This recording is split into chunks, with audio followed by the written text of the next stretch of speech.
지난 두 영상에 걸쳐서 우리가 영어로 시간에 대해서 표현을 할 때, 얘기를 할 때 쓰는 가장 기본적인 패턴을 몇 가지 배웠어요. A couple of days ago, in a few weeks, 그리고 조금 더 긴 문맥 속에서도 배워봤고요. I started working last year in November, so it's been only a few months. 이런 식으로요. 자, 그럼 다음으로는 장소에 대해서 얘기를 하는 걸 좀 배워봐야 되는데요. 그러려면은 전치사의 가장 기본적인 개념을 좀 배울 필요가 있어요. 그리고 사실은 시간에 대해서 얘기할 때도 전치사가 꽤 중요한 역할을 하거든요. 그래서 이후 파트에서는 우리가 시간에 대한 전치사를 따로 정리를 할 건데 오늘은 일단 장소에 대해서만 얘기를 해볼게요. 이거를 조금 구분해서 생각할 필요가 있어요. 일단 전치사가 뭔지를 대충은 알고 있어야 돼요. 근데 이거를 전치사가 뭔지를 알고 있어야 된다라는 게 무슨 얘기냐면 이게 우리말에서는 어디에서 그 전치사가 드러나는지 그거를 좀 알아야 돼요. 그래서 이거를 이렇게 좀 설명을 해볼게요. 육하 원칙 있죠? 누가 언제 어디서 왜 어떻게 무엇을 이거를 가리키는 말이라고 생각하시면 돼요. 그러니까 우리말의 그 언어의 구성에서 보면은 조사에 해당하는데 모든 조사가 다 전치사로 있진 않고 제가 방금 말씀드린 육하 원칙을 가리키는 것들이요. 어디에서 몇 시에 누구랑 이런 말을 할 때 우리가 쓰는 조사들 있죠. 이게 영어에서는 이제 전치사로 그게 드러나는 거예요. 이 정도의 개념으로만 일단 보시면 돼요. 우리말도 마찬가지지만 영어에서도 전치사는 꽤 다양한 편이에요. 그 수가 꽤 많은 편인데 물론 아주 많지는 않고요. 근데 이거를 크게 둘로 우리가 나눠서 생각해 볼 수가 있어요. 한쪽은 좀 더 그 뜻이 그 가리키는 그 의미가 꽤 명확한, 비교적 명확한 편이라서 좀 배우기 편한 것들이 있어요.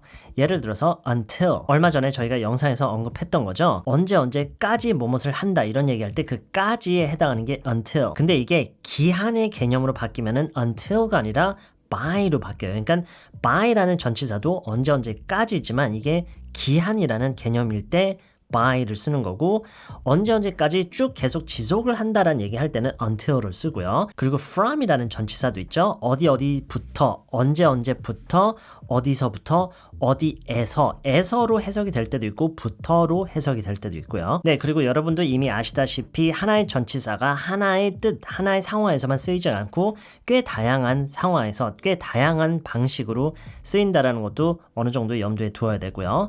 자, 그런 반면에 또 어떤 전치사들이 있냐면 그 해석되는 방식이 그 의미가 좀 애매하고 명확하지 않기 때문에 배우기가 어려운 애들이 있어요.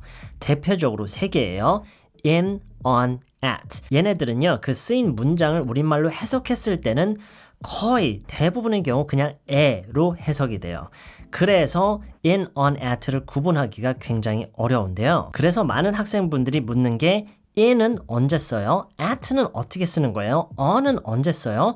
이 셋을 어떻게 구분해서 쓰죠? 근데요, 지금 제가 여러분에게 정말 중요한 얘기를 좀 할 건데요. 이게 학습자의 입장에서는 정말 듣고 싶지 않은 그런 얘기예요. 근데 너무나도 우리가 받아들여야 하는 현실, 사실이기 때문에 명확하게 짚고 넘어가야 할 게 있어요. 이 전치사들은요, in, on, at 이 전치사들은 얘네들을 이런 식으로 이렇게 이 규칙에 의해서 써야 된다라는 그런 어떤 룰, 그런 규칙이 없어요. 규칙성은 있어요. 그러니까 그거를 외국인들이 쓸 때 어떤 특정한 패턴이 있긴 하지만 그런 어떤 기본적인 개념 하에 그거를 쓰는 규칙성은 있지만 걔네들이 이 말을 가져다가 처음에 모여서 야, 우리 이 전치사는 앞으로 이렇게 쓰자. 이런 룰을 먼저 다 세워놓고 언어를 사용하는 게 아니라 이건 여러분 이미 아시는 거예요.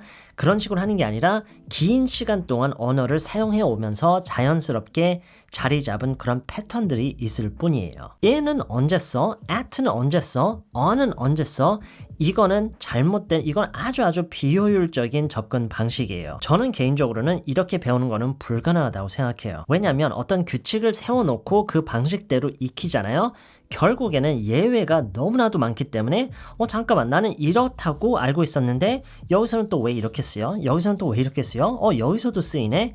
이런 경우가 너무나도 많기 때문에 결국에는 하나하나 한 케이스를 다 외우는 수밖에 없다는 결과에 도달을 하게 돼 있어요. 결국에는 이게 무슨 얘기냐면 문장을 먼저 보고 그 문장에서는 무슨 전치사를 써야 되지? 이거를 여러분이 찾아가면서 학습을 하는 방식. 그래서 이 이 문장, 이런 문맥에서는 지금 이 얘기에서는 이 전치사가 쓰인다. 이걸 좀 더 이런 식으로 포괄적인 그런 관점에서 학습을 하는 그런 습관을 들일 필요가 있어요. 망치는 언제 쓰는 거예요? 이렇게 여러분이 학습을 하는 게 아니라 이럴 때는 무슨 공구를 써야 돼요? 이런 방식으로, 이런 접근으로 여러분이 학습을 해야 실제로 그거를 여러분이 쓸 수가 있는 언어로 습득이 가능한 거예요. 제가 무슨 얘기를 강조하고 싶은 건지 이해하셨죠? 자, 그러면은요, 제가 좀 전에 앞서서 어떤 얘기를 했죠? 어느 정도 규칙성이 있다라고 했어요. 그대로 따라가는 어떤 룰은 없지만 사용을 하는 데 있어서 어떤 규칙성은 있어요. 그거를 우리가 찾고 그거를 보고 그거를 우리가 배우는 게 포인트라고 할 수가 있는데, 그래서 이번 영상에서는 짧게, 왜냐면 좀 서론을 길게 얘기를 했으니까 가장 기본적인 그런 개념을 구축하기 위해서 첫 단계인 장소에 대해서 우리가 전치사를 사용할 때 가장 기본적인 개념을 한번 세워볼게요. 이거는 짧게 오늘 끝낼 거예요. 자, 첫 번째요. 어떤 시설이나 시설물, 그러니까 사람이 지은 시설이나 시설물을 우리가 지칭을 할 때, 이럴 때는 우리가 전치사 in, on, at 중에 at를 쓰는 게 가장 기본이에요. 물론 그 상황과 문맥에 따라서 다르게 쓰는 경우도 있지만 대체적으로 보면은 어떤 시설을 가리킬 때는, 지칭할 때는 at를 쓰는 게 가장 기본이에요. 예를 들어서요. Hey, let's meet at the bus stop. Let's meet at the bus stop. Bus stop. 버스 정류장이에요. 시설물이잖아요. 그렇죠? 사람이 지은 시설이에요. 그거를 지칭할 때는 at the bus stop.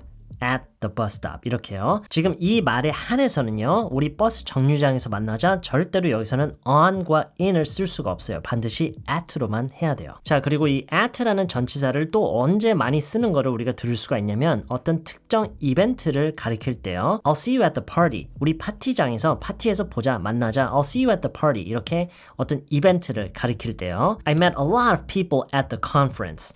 컨퍼런스, 어떤 컨퍼런스가 있어요. 그것도 하나의 이벤트죠.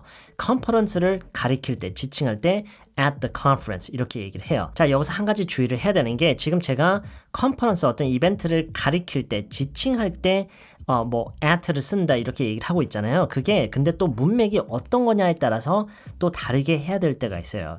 가장 대표적인 예가 go, 어떤 이벤트에, 그게 뭐 이벤트든 어떤 시설물이든 아까도 얘기했듯이 거기로 간다라는 얘기할 때는 at가 아니라 to를 써야 돼요. 왜냐면 to가 어떤 방향성을 가리키는 그런 의미를 내포하고 있는 그런 전치사이기 때문에 컨퍼런스에 가다, 컨퍼런스로 가다 이런 얘기할 때 go to the conference. I went to the conference last year. 작년에 컨퍼런스에 갔었어. I went to the conference last year. 이렇게 얘기하지만 그거는 이제 이동, 어떤 방향성의 의미가 내포되어 있기 때문에 to가 쓰이고요. 이것도 아주 중요해요. 그런데 그냥 그 장소를 그 자체만으로 그냥 이렇게 가리킬 때요. 거기에서 이런 얘기할 때는 at를 쓰는 게 맞아요. 저는 은행에서 일을 해요. 저는 은행에서 일을 해요. 이 얘기를 그럼 어떻게 할까요? I work at a bank. 이렇게 얘기를 하면 되겠죠. I work at a bank. 근데요, 외국인들이 얘기를 하는 걸 듣다 보면은 이렇게 얘기를 하는 경우도 많아요. I work in a bank. He works in a bank. She works in a bank.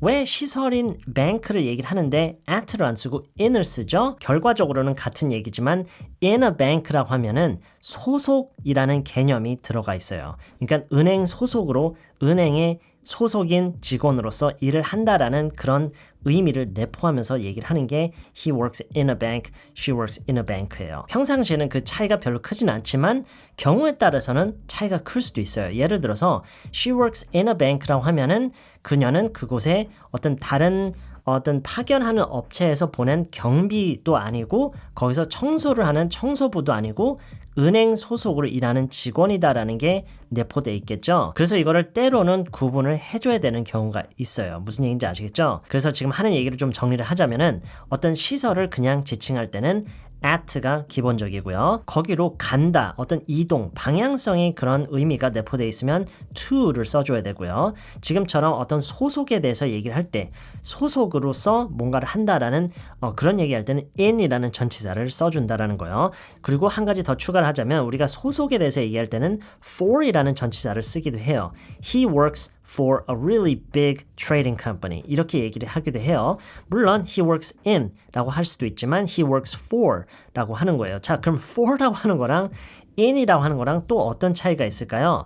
물론 결과적으로는 비슷한 얘기지만 둘 다 어떤 소속으로서 일을 한다지만 for이라고 하면은 그곳을 위해서 일을 한다라는 그런 개념이잖아요. 그래서 그게 어떤 개념이 포함되게 되냐면은 그곳에 고용된 고용인으로서 직원으로서 일을 한다. 그러니까 거기를 운영하는 사람이 아니라 거기에 고용된 고용인으로서 일을 한다. 이런 의미를 내포시키는 게 for이에요. for도 많이 써요. I work for a bank 이렇게도 많이 쓰는데요. 그런 의미, 그런 내포된 의미의 차이가 조금은 있다라는 거를 이해하시면 좋을 것 같아요. 자, 다음으로 넘어가 볼게요. 조금 전에 어떤 소속에 대한 얘기를 할 때 in을 쓴다는 얘기 했잖아요. 이걸 좀 연장시켜서 생각을 할 수 있으면 좋을 것 같은데요. 우리가 공간에 대해서 얘기를 할 때요. 공간이요. 그러니까 시설, 어떤 그런 시설 말고 공간에 대한 그런 얘기를 할 때는 in이라는 전치사를 쓰는 게 가장 기본이에요. 가장 일반적이에요. 예를 들어서 로비, 어떤 큰 건물이 있는데 1층 로비 있죠. 로비라는 곳은 물론 어떻게 보면은 그것도 시설이라고 볼 수도 있지만 하나의 공간이죠. 그러니까 공간인데 그거를 로비라는 공간으로서 활용을 하기 때문에 그걸 로비라고 하는 거잖아요. 이렇기 때문에 in the lobby, at the lobby, no, in the lobby 라고 얘기를 하는 게 맞아요. I'll meet you in the lobby. 우리 로비에서 만나자. 이렇게 얘기를 하는 게 맞아요. 그리고 또 대표적인 예들이 room, 어떤 방의 개념이 성립되는 그런 공간들 있죠. bathroom, bedroom, living room 이런 것도 다 기본적으로는 in이라는 전치사를 쓰는 게 맞아요. 네, 그래서 어떤 공간에 대해서 얘기할 때는 in my pocket, in the corner, 구석에서 이런 얘기도 할 때요. 구석이라는 것도 하나의 공간이죠. 그래서 in the corner 이런 식으로 얘기를 하는데요. 지금 제가 이 개념이 마치 굉장히 쉽게 구분할 수 있는 것처럼 설명을 하고 있어서 이게 뭐 그렇게 어렵진 않네 라고 생각이 들 수도 있어요. 물론 아닐 수도 있고요. 엄청 어렵다고 생각이 들 수도 있는데 어쨌든 지금 이거를 근데 간단하게 이렇게 생각할 수는 없는 거예요. 여러분이 제 설명만 듣고 그렇구나 하고 여기서 절대로 그치는 게 아니라 반드시 여러분이 많이 활용을 해봐야 돼요. 많이 써보고 시행착오를 많이 겪으면서 그거를 천천히 장기적으로 익혀가는 거지 절대로 제가 지금 구성하고 있는 이런 영상 한두 편 가지고는 절대로 여러분이 전치사를 완벽하게 소화할 수 없어요. 무슨 얘기인지 아시겠죠? 자, 그러면 다음으로 넘어가 볼게요. 다음은 on이라는 전치사인데 이거는 크게 두 가지로 생각할 수가 있어요. 어떤 표면상의 얘기 있죠? on the desk, on the wall, on the ceiling, ceiling 하면 천장이에요. 어떤 표면상에 대한 얘기, on the window, on my shirt, 셔츠에 어떤 표면상에 뭔가에 대한 얘기를 할 때는 on을 쓰는 게 기본적이고요. 또 on을 우리가 언제 많이 쓰냐면은 이동수단에 대해서 얘기를 할 때 on을 많이 써요. I saw her on the subway. 지하철에서 지하철을 타고 이동을 하면서 걔를 봤어. I saw her on the subway. 나 지금 엘리베이터야. I'm on the elevator. 이렇게 얘기를 하고요. 물론 문맥, 그 컨텍스트가 뭐냐에 따라서 I'm in the elevator 라고 하기도 해요.